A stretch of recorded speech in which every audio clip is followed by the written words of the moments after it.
हम हर रोज आपको किसी शख्सियत के बारे में उसकी ज़िंदगी पर आधारित एक कहानी सुनाते हैं। हर रोज़ हम चाहते हैं कि आप तक एक ऐसे शख्स की ज़िंदगी पर प्रभाव डालती नज़र आए जो आपको प्रेरित करे।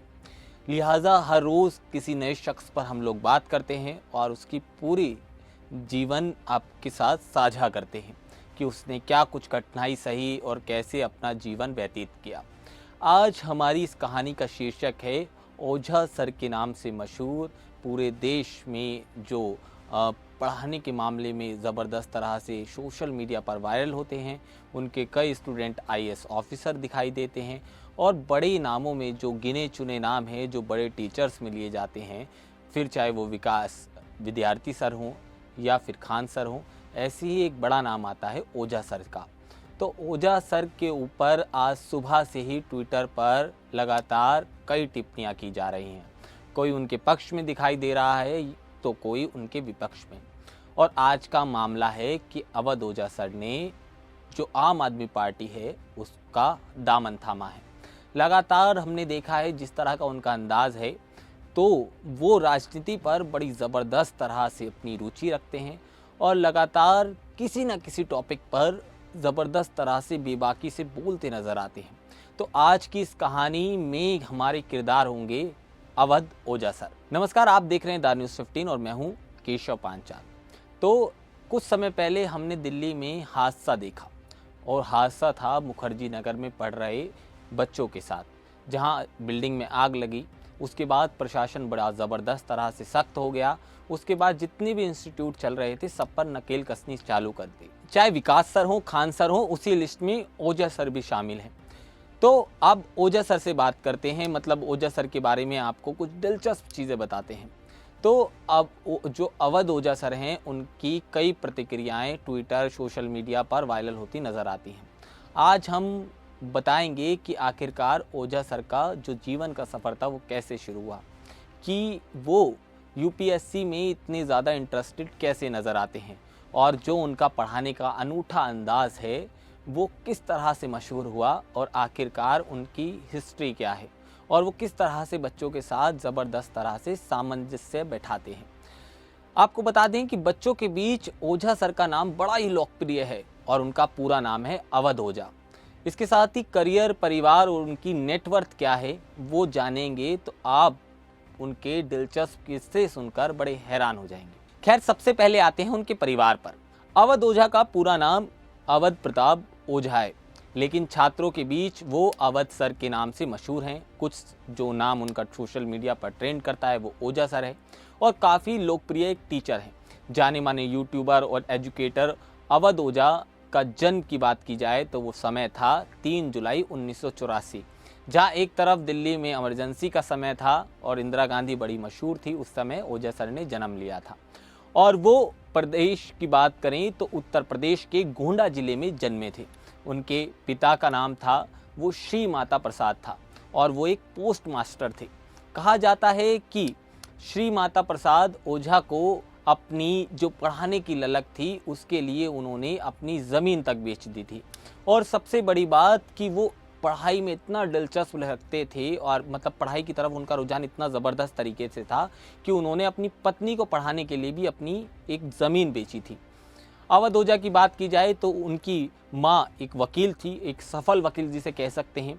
वहीं अवध ओझा की शुरुआती पढ़ाई गोंडा से ही हुई थी। स्कूल में अक्सर उनकी शरारतों के किस्से बड़े मशहूर होते थे और उनके माता पिता को ज़्यादातर समय स्कूल में बिताना पड़ता था क्योंकि शिकायतें बड़ी आती थी उनके स्कूल से। उसके बाद 10वीं की एजुकेशन की बात करें तो उन्होंने फातिमा इंटर स्कूल में एडमिशन लिया और उसके बाद अपना ग्रेजुएशन भी पूरा किया।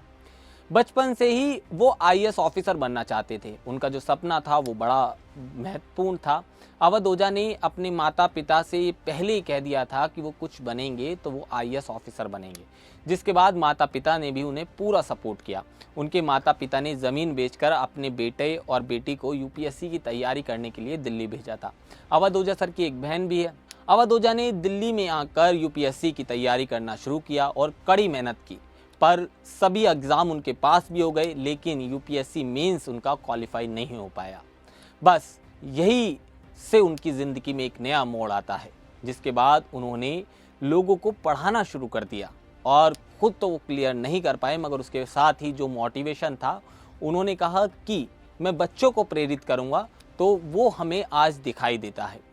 मेंस क्वालिफाई ना कर पाने के बाद अवध ओझा ने इलाहाबाद में अपने दोस्त की कोचिंग इंस्टीट्यूट में पढ़ाना शुरू कर दिया था। शुरुआत में उनके पढ़ाने का तरीका स्टूडेंट्स को बिल्कुल भी पसंद नहीं आया था। उन्होंने बड़ी बेहद ख़राब प्रतिक्रिया दी थी जो उनके स्टूडेंट हैं उन्होंने ओझा सर को लेकर, और कई स्टूडेंट्स ने तो उनकी कोचिंग छोड़ तक दी थी। यानी कोचिंग की बात करें, जो शुरुआत का ओझा सर का एक्सपीरियंस था वो बेहद ज़्यादा ख़राब था।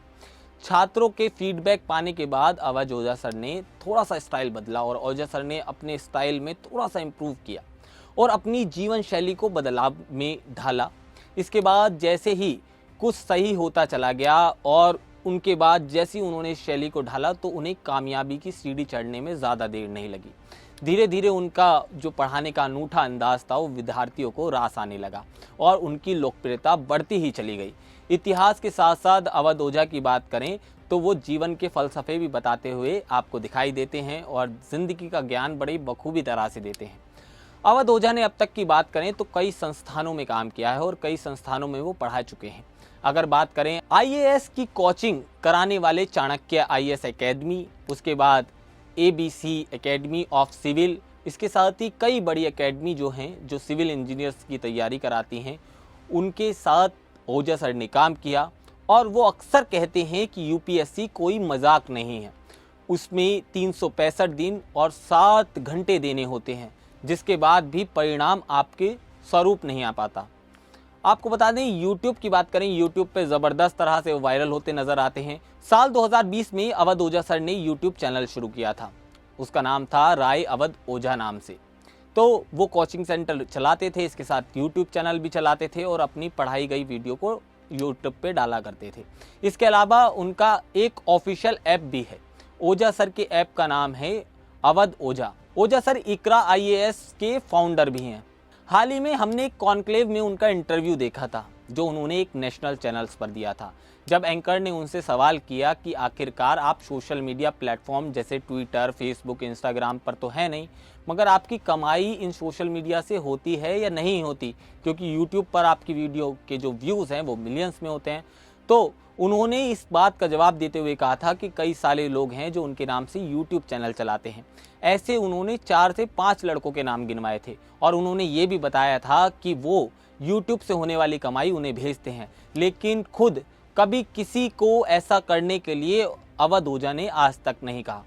खैर, इंटरव्यू में उनसे सवाल ये भी किया गया था कि आखिरकार उनकी नेटवर्थ कितनी है, तो इंटरव्यू में अवध ओझा ने बताया था कि वो बहुत खर्चे और दिखावे में विश्वास नहीं रखते।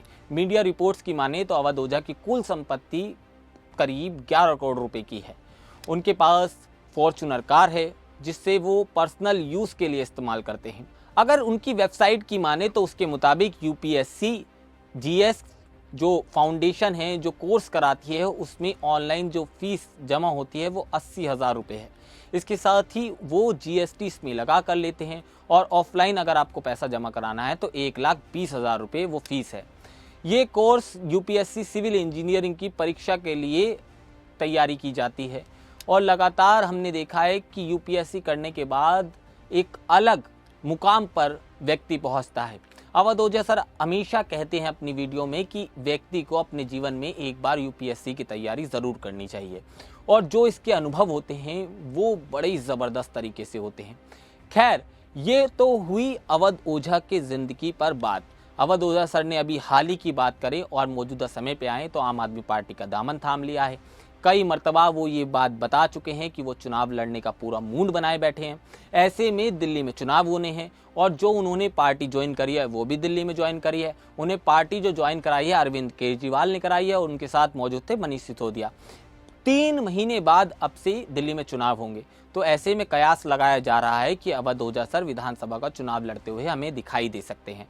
पर इन सब दावों में कितनी सच्चाई होगी और इन जो चर्चाएं चल रही हैं, इन अटकलों का बाजार गर्म होते हुए ठंडा कब होगा, ये तो 3 महीने बाद पता चलेगा। मगर हाँ, अवध ओझा सर की अगर बात की जाए, जो उनके जीवन के संघर्ष हैं उन्हें भी भूला नहीं जा सकता। उन्होंने जो मुकाम हासिल किया है उसको मद्देनज़र रखते हुए आज उन्हें हर बच्चा पसंद करता है।